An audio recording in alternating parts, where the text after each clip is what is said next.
Hello and welcome. I'm Dr. Adam Dorsey, a psychologist in Silicon Valley and the host of SuperPsyched, a podcast dedicated to supercharging your life. Each episode contains fun, high-quality interviews with experts looking at psychology from all angles.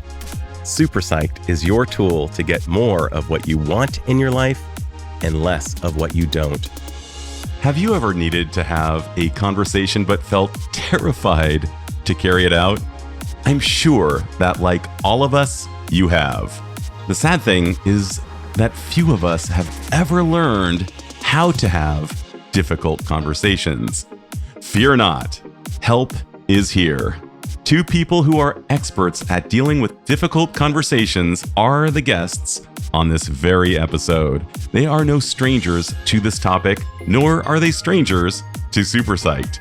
They are none other than the powerful duo of doctors Harville Hendrix and Helen LaKelly Hunt. Many years ago, they wrote the classic book, Getting the Love You Want. I give this book out frequently to people at my practice, and it yields great results. And Harville has been on the Oprah Winfrey show several times, the first of which became the episode that led Oprah to her first Emmy Award. You will hear in this interview how these two masters of couple therapy applied their tool called Safe Conversations to any type of potentially dangerous conversation at the workplace, at home, or with friends talking about political differences that might get heated. I like thinking of safe conversations as being personal protective equipment to handle any potentially combustible topics.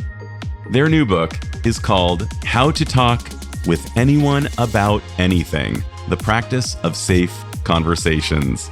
I loved the book and was blown away by how applicable their technology for having safe conversations can be to any relationship. So listen in and learn how Harville and Helen can help you talk to anyone about anything. Dr. Helen LaKelly Hunt and Dr. Harville Hendrix, who have asked me to call them Helen and Harville, a hearty welcome to SuperPsyched. We're so glad to be back with you. I was so happy when I first saw you, and it's like, Adam, the first man, our favorite podcaster. Oh, I'm so honored to hold that title. The two of you are my favorite contributors to the technologies of relationship. No one has given me a better series of clinical tools or personal tools for my own life, and that is on record. Thank you. That's a great, honorable thing to say. I'm so glad. And today we're going to be talking about your new book, which is got the most delightful and provocative, evocative title, How to Talk with Anyone About Anything: The Practice of Safe Conversations. So the two of you have basically taken your groundbreaking, life-changing technology of imago therapy and said, hey, this goes everywhere, and it can be applied conscientiously to the workplace, to families, not just romantic partners, but anyone, anywhere, even in the most tension-fraught places in the world, you go there. And this book, by the way, it reads oh so fast and so delightfully. And you give real guidance of how to have these safe conversations. I was wondering if you could tell us a little bit about how you came to write this book at this time.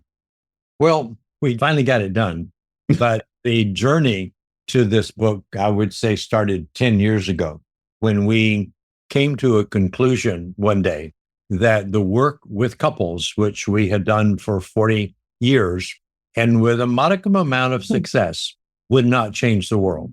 That couples are dealing with their wounding, and that in some sense, we're working at what we would call the symptomatic level, and then we want to move to the system that produces the symptom. All symptoms are functions of systems. So let me just mention that I proposed to Harville. I heard him lecture on stages of relationship. And then more and more people went to the lectures and we started dating. And I said, Harville, what would you like next? Because so many people like listening to you lecture. He said, well, I'd like to have a book written about what I lecture about. I said, well, if you married me, we'll have someone transcribe the lectures, a manuscript will show up, and the book, Getting the Love You Want, came out. And I'm in the New York apartment. It was the Oprah Winfrey studio. So she wanted him on the show. She submitted the show to the Emmy committee and won Oprah her first Emmy 17 times. So we had some really good marketing for the book, Getting the Love You Want, a guide for couples. Well, after 2,500 Imago therapists have been trained in 51 countries, this guy is depressed. I said, why are you depressed? He said, Helen, only 11% of the population goes for therapy. I said, what's wrong with that? We'll never change the world.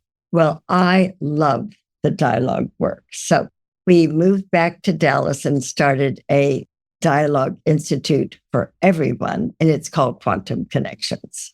Quantum Connections. That's the name of the company. Oh my goodness. Okay. I'm extrapolating something as you say quantum connection, because toward the end of the book, you talk about Aristotle and the Aristotelian definition of friendship, that two people become better together. And when you say quantum, I suddenly think, oh, is that what they're driving at? That two people become way more than the sum of the parts. Yes. So the book itself emerged after we moved back to Dallas. And this depression that Helen refers to was my awareness. So one morning I woke up. I've been living with this woman who is a social activist of the first sorts, who invented women's philanthropy and an organization called Women Moving Millions that's raised $1 billion for women and girls. So I'm working with couples, and I've become aware that it's really important to work with couples, but we could get every couple on the planet who comes to therapy through the therapy process, and it would not make a difference in the culture itself. So it would be just individual work and symptom reduction and symptom relief, but not systemic change. And Helen had been working at the level of systemic change, change culture, so that women move from being down here to equal, and that she had succeeded in that at an enormous level to be inducted into the Women's Hall of Fame and installed in the Smithsonian Hall of Philanthropy. And here I was, helping another couple.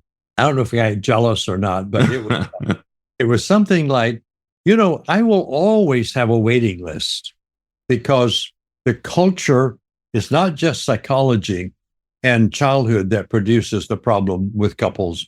It's the culture that produces the problem with the parents, and the cultural value system is embodied in marriages, and the value system in the Western world and in the world in general, which is focused on me rather than us, will always produce conflict. So we decided that we would think about dialogue works so well with couples, works well with families. Some people had tried it out in non-intimate situations. We had one person who took it to Israel and did it in a preschool, and it transformed whatever ecosystem it was in. So it was like, why don't we take dialogue and insert it into the culture, and not just into intimate partnerships, but into every ecosystem. So we got back here and started working on that, and decided we had to rebrand dialogue a little bit so that people wouldn't think we were trying to do therapy of the culture. And that was a relational skill. And we named it Safe Conversations Dialogue, so that it would have that brand. And it was actually only about 3 years ago. So we launched a movement. The movement was a global social movement called Safe Conversations, and that it finally needed a book. So we started putting it together. And Helen, as we worked together, takes about 2 to 3 years to get a good book done. So we got it done, and it came out a few weeks ago. So that's how it comes into being, which was the attempt by this book, was to help people see that the dialogue process, while it's the engine of couples therapy, is also the engine of all successful relationships. That we need to move from what we call parallel monologue, I talk, you talk, I talk, you talk, to listening to it. And then that makes the vertical go lateral, and this becomes dialogue. One person talks, the other person mirrors back, and we take turns talking. And what that achieves has been remarkable. It's the same thing as with couples. Any ecosystem, when they go into dialogical conversations, the ecosystem becomes safe for them. And safety is what all human beings need. Just today, there's a Gallup poll out about the talk about the emergence of concern about safety on the whole planet and how few countries the people report they feel safe in that country. And it's like, this is amazing. We as a species now feel scared of each other all over the world. And if you're scared, you're going to protect yourself. And you're going to protect yourself by making certain political decisions, going to buy certain things that you wouldn't otherwise buy, like a gun, and protect yourself in all different kinds of ways. If you're scared, if you feel safe, you don't have to do all that. You can then thrive, be creative, enjoy life, and blah, blah, blah, blah, blah. So we wrote this book to basically create the possibility that anybody in any ecosystem, schools, congregations, corporations, families, and the political world could think about shifting the probably 10,000-year-old parallel monologue into dialogue. So Brilliant. That's fundamentally the goal of that. And I sense that Helen is chomping at the bit to add. So let's hear what you've got. Just very short. So Gloria Steinem called me one day. She wanted to meet with Harville and me in person. So we did. And she said, Helen, you really helped all of us with women's equality. Mm. They can now go to a college that a male goes to. They can have the same professions as a man. But what women really want are relationships. And I think your dialogue work is the next stage of feminism. And she has a feminist.com organization, and she's created bracelets that say linked, not just ranked. In other words, now that we're ranked as equal, we should be linked, not just That's ranked. beautiful. It kind of goes perfectly in concert with the idea that the two of you have around it being a very much a lateral, horizontal movement. I like the idea of throwing a ball and playing catch with each other. One of the things that you've described in the past is that when people don't engage in safe conversations, that what the two of them unwittingly do is build a vertical wall between themselves versus a horizontal movement of words and connections and ideas and feelings so that each person really feels heard. Kind of fighting as usual builds that wall. Yeah. And the thing that triggers that verticality is an illusion. And the illusion is rooted in an objection. We call it an objection to difference. And as we went out into the culture, you go into this group feels different from that group. The Baptists feel different from the Methodists, and who's right, who's wrong. And that this is across all ecosystems, so that the fact of difference becomes the basis for conflict. Because if you don't see things my way, then you don't see it the right way. And if you're going to see it the right way, you have to see it my way. And that is one of the greatest human illusions, is that anybody can see something somebody else's way. I am unique. Helen is unique. You're unique. And we're all different. And we began to get obsessed about difference. And so I decided to do a little study to see, how does difference show up in nature? And one of the things I did was look at particle physics. And particle physicists who split a particle say no particle is identical to another particle. I love that in your book, by the way. It blew my mind. No particle is identical. You would think that they would be identical, and yet they're not even at that level. Even at that level. So we said, God doesn't know how to make a copy, but the human race doesn't know that. The human race thinks that you think like I think. Or should. Think. For sure, of course, because the way I think is, of course, correct. And really can't blame people for that, because no, we all think that. Not lived in a culture which has basically helped us understand how the brain works. This is one of Helen's great gifts and commitments to how the brain works. The brain works in such a way that it has a unique world, but What the brain doesn't have is self-reflection, is that the world it has is not the world somebody else has. That's right. But it should be. If I see it this way, it must be that way. And it's called naive realism, that I see what is. And if you don't see it, then there's something wrong with you. And this is like a common, you can say this as we're doing, kind of playing with it. But this is fundamental, that the polarity around difference is the source of conflict at all levels of society, from a couple with their children, all the way, look at the wars that are going on now. It has led to, we have to annihilate difference. And if you're different, you have to be annihilated. And that's what war does. It's an attempt to impose a worldview on to another people. And it's a sad situation. And it's taking us a long time as human beings to wake up to our uniqueness and then to celebrate that and include everybody so that we can talk about it and get enriched by all the different worldviews. I learned so much from Helen that I don't know. And when I put it in here, I have a bigger brain. I have more data, more memory. And she has the same thing. And we talk with you and we get new stuff. So if we celebrate the difference, then we become more diverse and vertical. And it's fun. It's so much easier. It's so tiring to try to get the world to see things your way. Absolutely brilliant. I love that you bring in particles. I mean, even at the most tiniest levels, we are still different. There's still diversity that comprises the universe. And I think we also live with this cognitive bias of sorts, the desire to win, the competitive spirit. Like, if I win this argument, then I will get love. If I win this argument, I will have a massive victory, except for the fact that the victory is hollow. And as Helen said earlier, we might actually not sleep by being divided. We think we'll win. So can we talk about that illusion of winning and what the costs might be? You want to talk about that?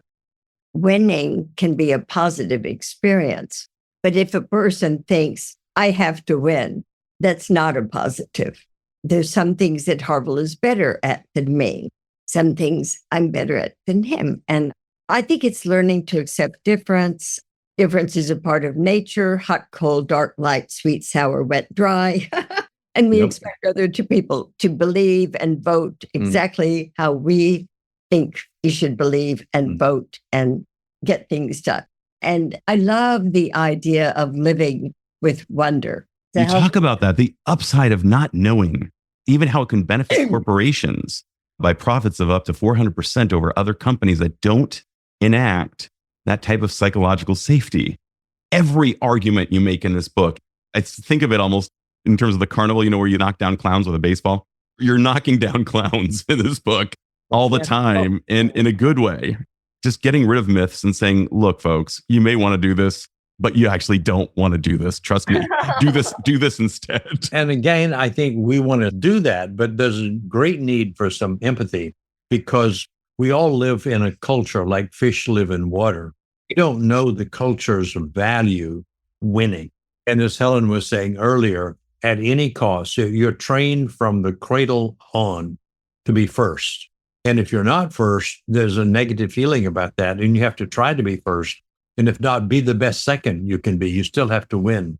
It is winning. And it's the winner that takes all. And this is so non-human that what is really important is that we interact with each other. There's a community in Africa. I wish I could get back all the names of the community, but they do have a different relational and group process that when they do races, say there are 10 people on the racetrack, that everybody on the racetrack will run at the pace of the slowest runner so that all of them finish the run at the same time. They do not have a winning thing. And that didn't come from high-level philosophical thinking. This emerged in that particular culture that way. And we go in and say, oh, that's a primitive idea. No, that probably is a fundamentally human idea. Such an interesting point. I've never heard you say that on a podcast. And I'm going to say something. We have studied Africa because another person introduced us to Africa and Islam. And we've been doing that now the last 3 years. And the first thing she said, people in Liberia love to sit in a palava hut, sit in circles, and they like to talk. And this woman said, teach them the dialogue process since they like to talk. And then we can begin to shift from monologue. People can learn a different way to talk. So she had us teach by Zoom high school students. And then now it's spread throughout the country. That is amazing. I actually sat in such a circle in Zambia once, not in Liberia, but it was absolutely mind-blowing. And the idea of taking an old technology such as talking and monologue and turning it into dialogue, I believe not only takes nothing away from the previously existing style, but may really amp it up since it really causes, I imagine, greater connection. What was the video? Initially a rather fundamental one, and then they got rather sophisticated, made a fairly high-grade video of the impact. But can you describe the impact of integrating safe conversations into these circular conversations in Liberia? Well, basically, they loved it. They loved it. They loved it. And there was a recent presidential runoff. One presidential candidate in Liberia said, if I'm elected, this is a priority, this is a priority, and the dialogue process. The other presidential candidate said, if I'm elected, dialogue is my number one priority. He won. And our friend Deborah, who brought us into Liberia, is training his presidential cabinet, the dialogue skills. Mind-blowing. I have a really dumb question for the two of you. Harville's childhood was really rough, and yet you had a sister who was amazing.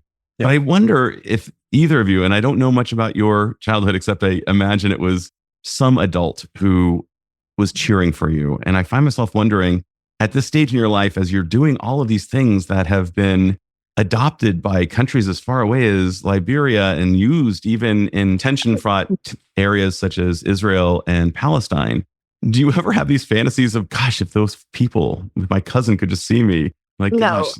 So, Adam, I am the daughter of H.L. Hunt. Right.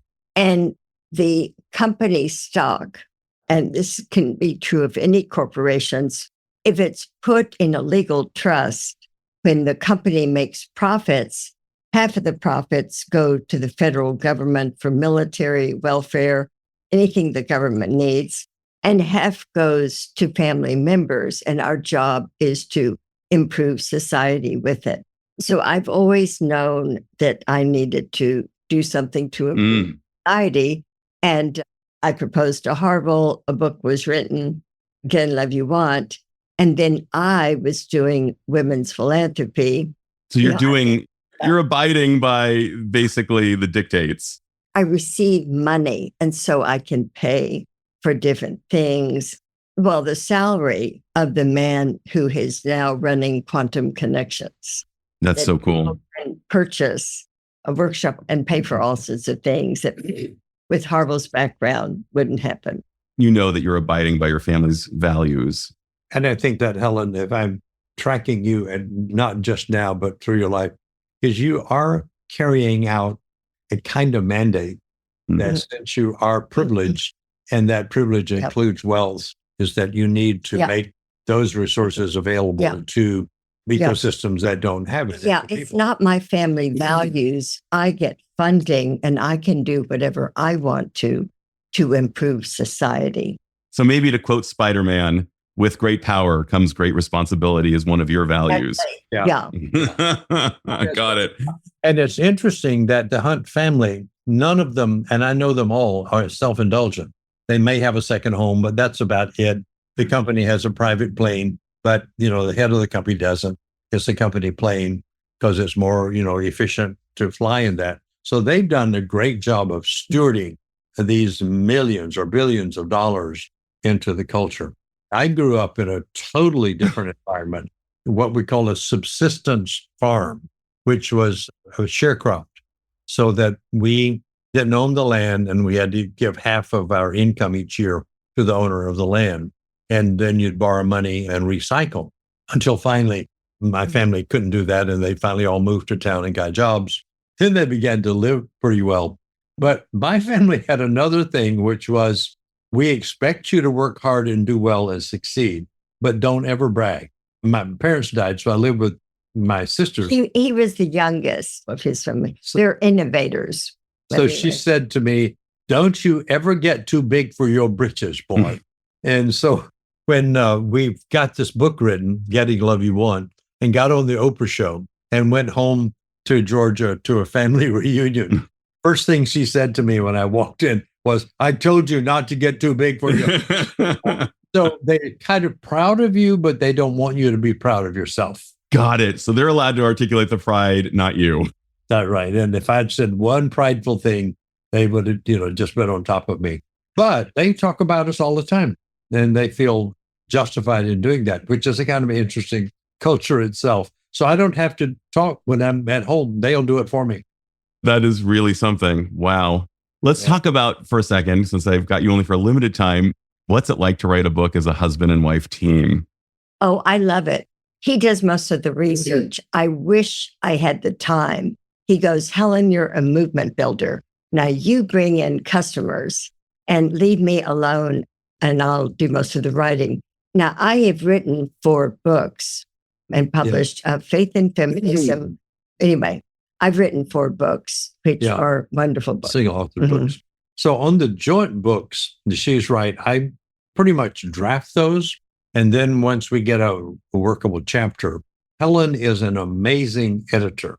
So she reads it and I get it back. And it's like if I were in college or high school and got back a paper with that much feedback on it, I would feel like I had failed.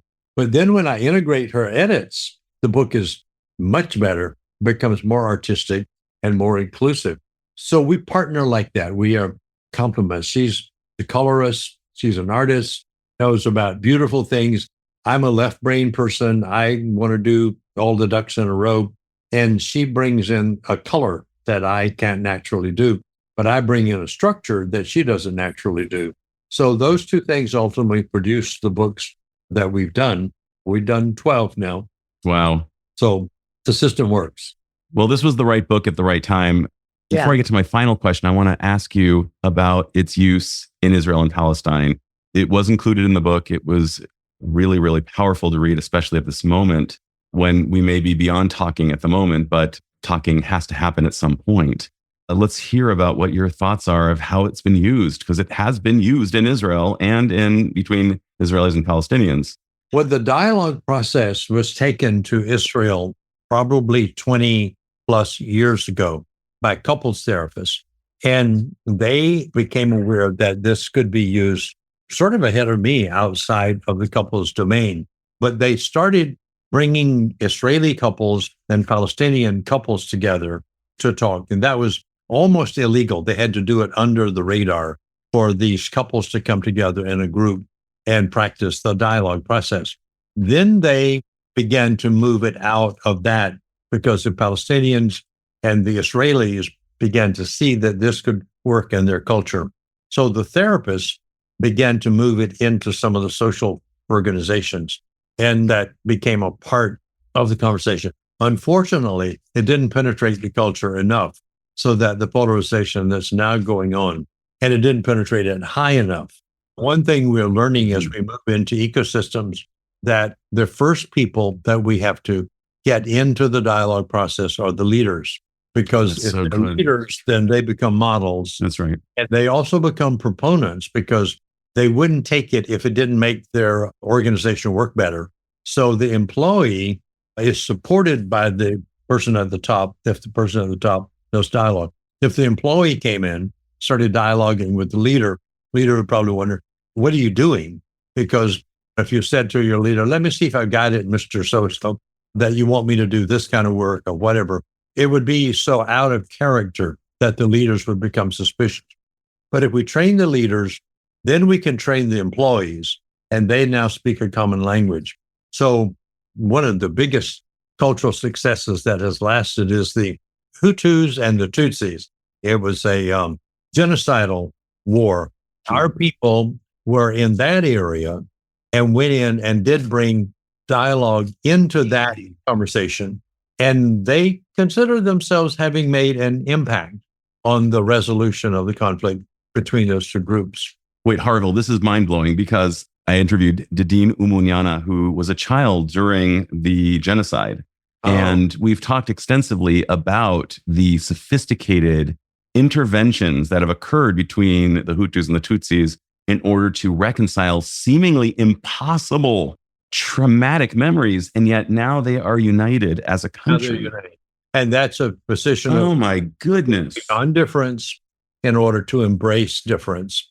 Difference won't go away. As we said, it's true at the particle level. But if you embrace difference, then you can become creative. Fun. Hang on one second. Harville, you just gave us one of your throwaway lines that you throw away.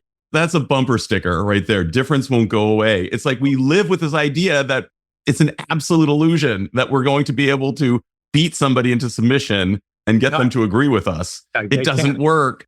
Difference won't go away. It cannot happen because difference is the nature of being. Harville, in our weekend workshops, I do it's hot, cold, dark, light, sweet, sour, wet, dry. So your partner's not exactly like you are. Difference is nature. I mean, she should be a carbon copy because I was created to perfection.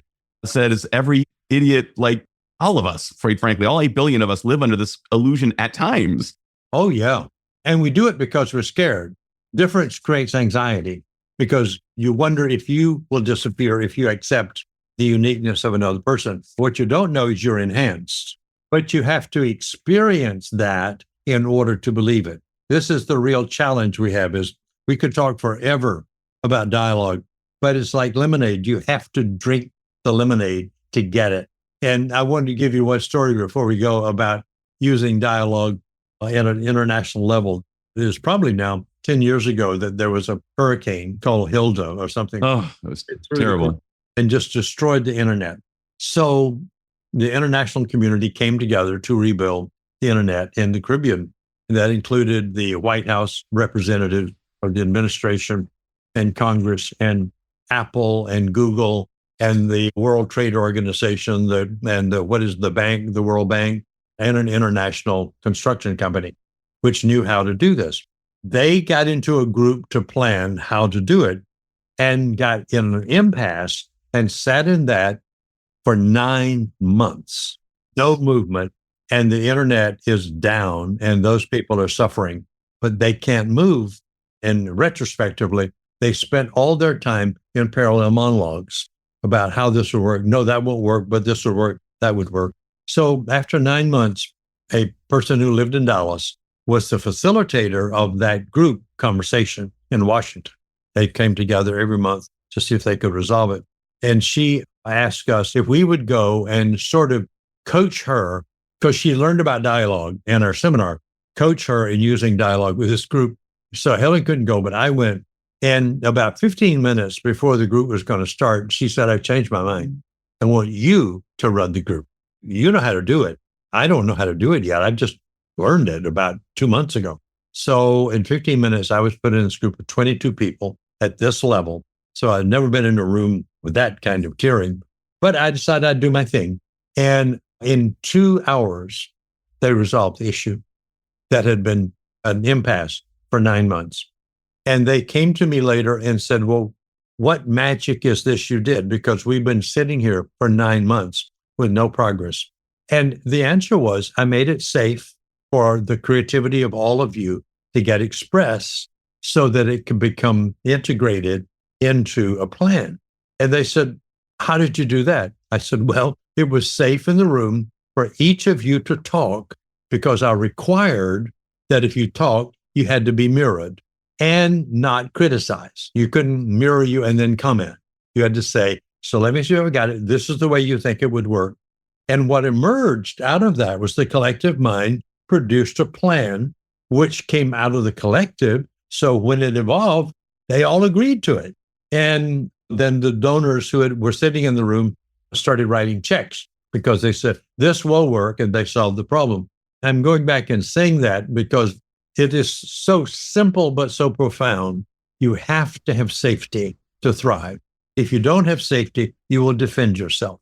And when you defend yourself, you will make it difficult. You'll make yourself dangerous to other people. So if you're safe, then you want other people to feel safe. So you'll relate to them with that. And that's all I did in that room. And then they went to work. So what we are committed to do is to create a safe world. And the Gallup poll came out just today saying They did their basic analysis of safety on the planet, and they are finding that there are only one or two countries where people report living and feeling safe in their country. That is a tragedy that we are that scared of each other and that we don't have the technology. It exists. This is it. Listen, mirror, validate, see, hear, and value the other, and marvelous and wonderful things will happen. And it won't happen unless you see, hear, and value the other. Tomorrow, we are going to New York City, and we will be prepping. And the next day, we've been asked to present our dialogue skills at something that's going on at the United Nations.